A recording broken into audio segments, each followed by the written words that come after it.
you default on any of your loans, without ukuthatha ifone ufonele ama creditors wakho ubatshele ukuthi isimo si bad ngeke ukwazi ukubhadala, you are now putting yourself in a very dangerous situation, because once your account goes into arrears, you are already now going to have a listing on your name.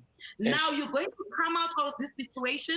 You might not be able to pay school fees. You might want to take a personal loan. Now you can't afford to even take a personal loan, because while you could have negotiated with your creditors, you did not. You allowed your account to go into arrears. So I think right now what a lot of people should be doing is do what you still have control of. If we are born Yazini, it's out of my control. I will not be able to pay for my car loan this month. I will not be able to pay for e-bond. I will not be able to pay credit card, e-stock card. Tata ifone, ukhulume nalabantu, those people, they have to understand there is a thing in this country called the National Credit Act. The Credit Act needs, as a consumer, if you are feeling under pressure financially, the credit provider has to give you some sort of relief.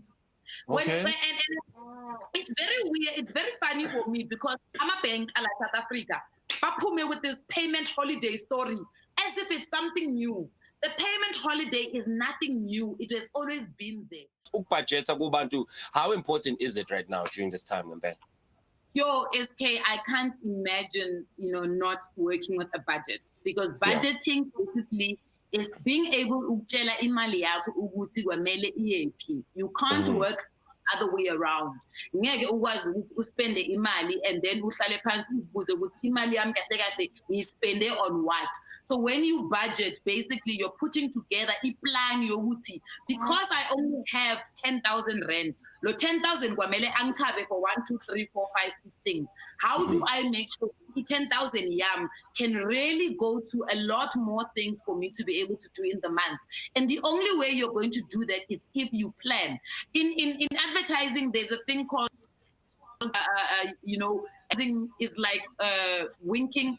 The lack of advertising or marketing is like winking at a girl in a dark room. She's not going to see you. So if you also are taking the money and you're going at it as if you are in a dark room, at the end of the month asking Abo Nicolette, I don't know what happened to my money. Can you tell me what happened to my money?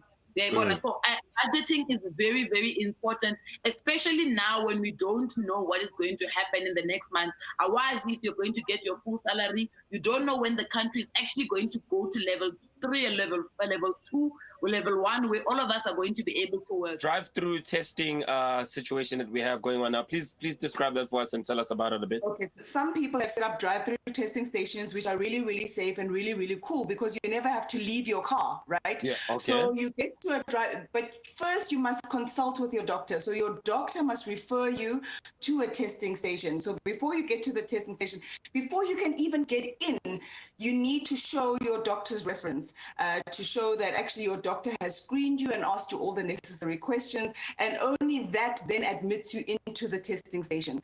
And then what you do is you stay in the car, and just like a drive-through, when you go get some takeaways, you drive through the 2 or 3 stops. The first stop, they take all of your details. At the next stop, you hand in your form, and at the following stop, they actually take your swab. So I know some people have seen how the test works. It's like a long earbud, and they take a swab from you. They put it up your nose. It looks very scary.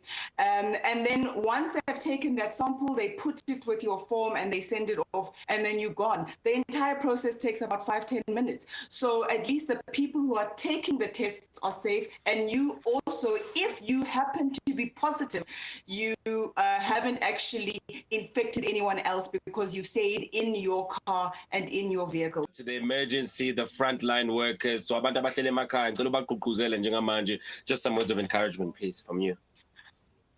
I know it's very difficult. All of us have been restricted in some way. It's not easy for a lot of people just to sit still, but I don't want you to think about the next 5 or 7 or 12 days. Just try and get through today. I think when we think about trying to get through 45 days of lockdown or 30 or whatever it is, we get anxious and nervous and then we panic a little bit. So my advice is just stay in the moment, get through this moment, this hour today, and then again, we try again tomorrow. I think this is difficult for everyone, but if you follow the regulations, if you keep on washing your hands, if you keep a safe distance from other people, and you stay safe, look after yourself, we will get through this much quicker.